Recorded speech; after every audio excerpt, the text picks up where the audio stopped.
John 3 verse 16, "For God so loved the world that he gave his one and only Son, that whoever believes in him shall not perish but have eternal life." Ephesians 2 verses 8 to 9, "For it is by grace you have been saved, through faith, and this is not from yourselves, it is the gift of God, not by works, so that no one can boast."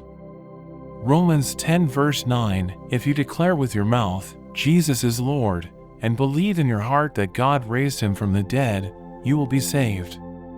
Titus 3 verse 5, "He saved us, not because of righteous things we had done, but because of his mercy.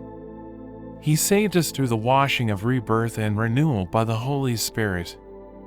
Acts 4 verse 12, "Salvation is found in no one else, for there is no other name under heaven given to mankind by which we must be saved."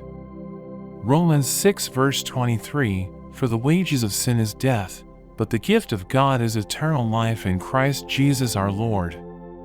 2 Corinthians 5 verse 21, "God made him who had no sin to be sin for us, so that in him we might become the righteousness of God."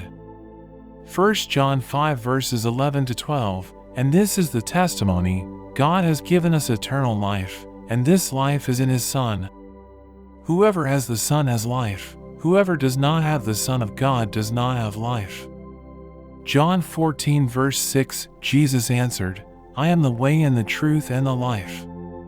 No one comes to the Father except through me."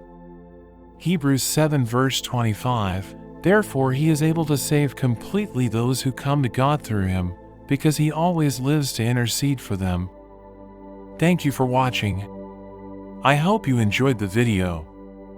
If you did, don't forget to like and subscribe to the channel. See you next time. God bless you.